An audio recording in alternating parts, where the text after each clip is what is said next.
Buenas noches y gracias por estar aquí de nuevo escuchando. Vamos a seguir con la lectura de La mujer tendida en una charca de palabras. 23. Tal como sucedía con otros muchos temas, la mujer desnuda sabía lo suficiente sobre plantas para tener un extenso y fragmentado jardín.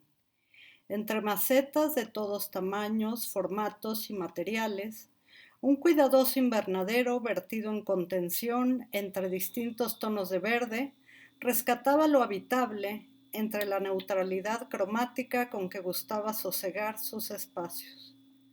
Durante los últimos años había reunido más de 130 plantas sin flor, siempre sin flor, convencida de que este hecho bastaba para armonizar temples, ciertamente el suyo, con la férrea intención de evitar cualquier disparo de color, por mínimo o inconsecuente que pudiera parecer al común. Entre las densidades cromáticas, a su juicio respetables al haber en convivencia de sus islas caseras, fue como la mujer se obligaba a aprender tantas veces como fuera necesario sobre la resistencia, el cuidado, lo impuesto, el destino y el empeño. Posiblemente ninguna de las pocas personas cercanas que no frecuentemente recibía habrían adivinado el esperanzador placer con que durante los últimos años ejecutaba a conciencia una serie de pequeños, si bien drásticos ejercicios para profundizar en lo visible de la entereza y el desarrollo pleno de las capacidades de aquello que es vivo y como tal se asume en batalla hasta reconfigurar su propia naturaleza. Era así como la mujer se daba cuenta de los cambios en el tenor, posicionamiento y actitud de las hojas de una misma especie conforme la luz y el aire que vistieran su entorno.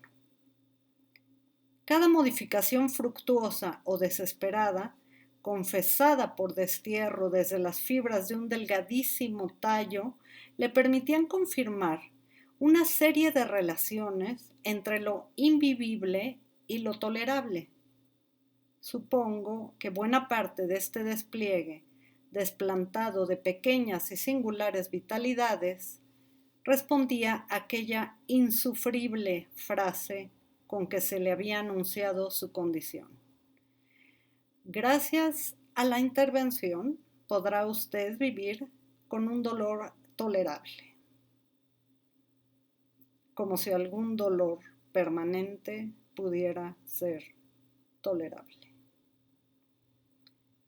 Era frecuente que aquellos a quienes rara vez recibían casa comentaran sobre la profusa y variada selección de plantas que, sin dudar de sí ni de sus motivos, alegraban el silencioso espacio que se continuaba en ellas de un umbral a otro.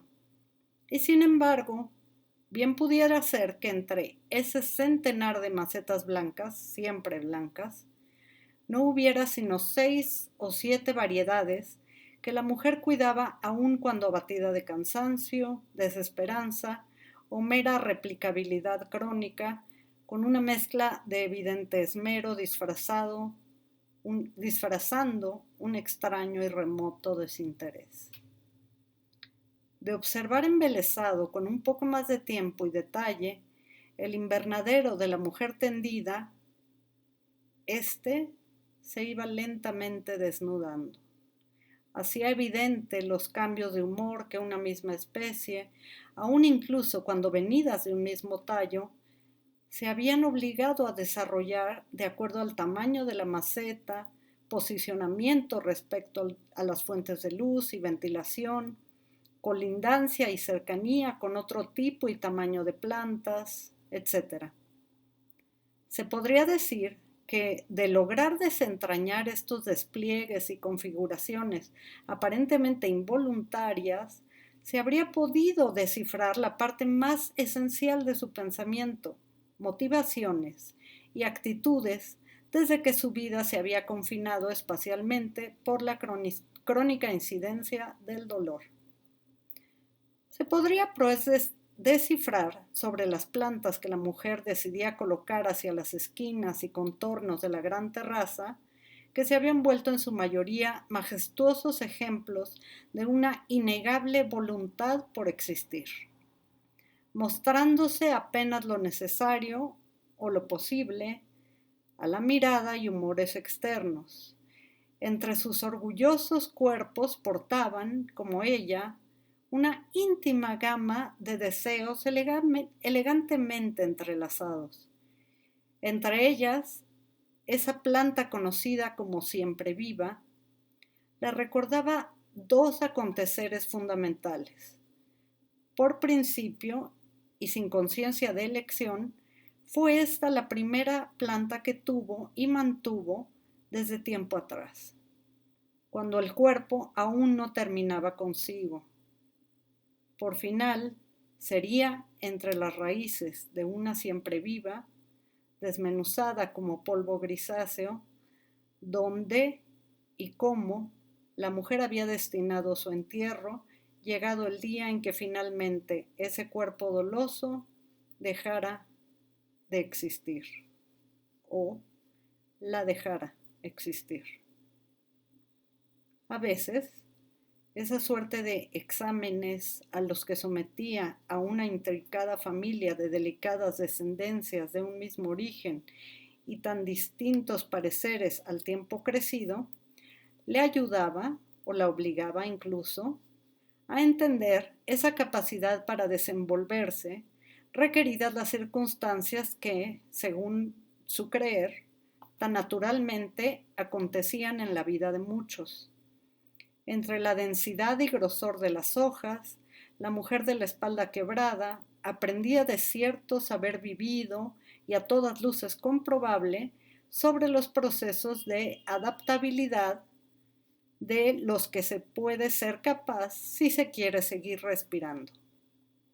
Pues aun cuando en ese pequeño mundo parecía que el entorno en el que colocaba alguna de sus descendientes dispares habría de terminar con su existencia en un plazo temporal no muy extenso, esos coditos verdes cultivados en agua después del primer quiebre resistían sin tregua ni duda contra todo pronóstico.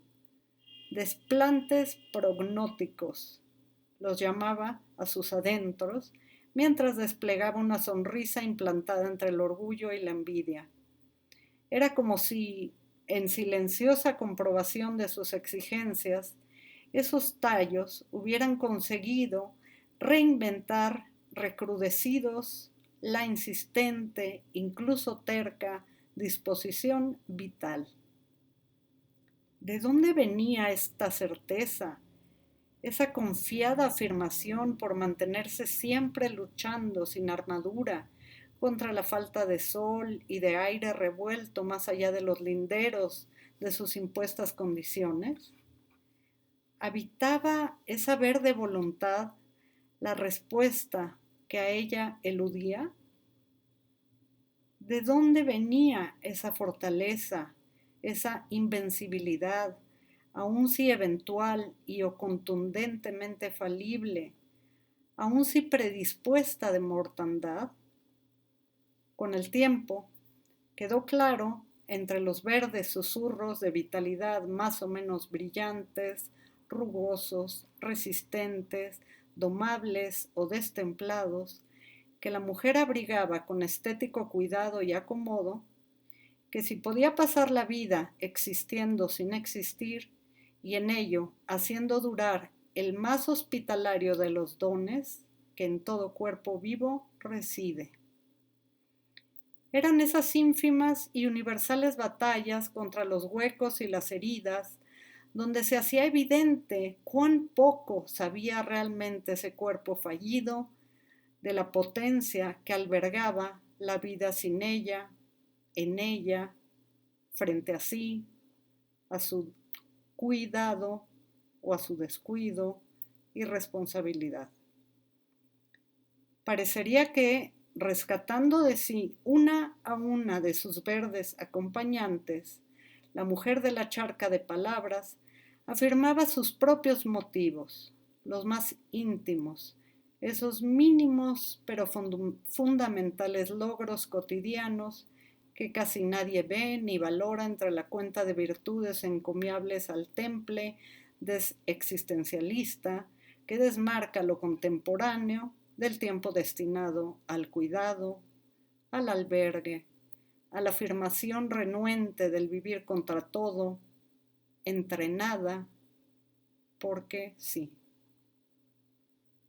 Entre los sutiles, graduales y decisivos virajes botánicos, sucedía el tiempo de una vida rendida de tanto sostenerse, reinventándose los motivos y las razones para hacerse uno a uno en el siguiente respiro.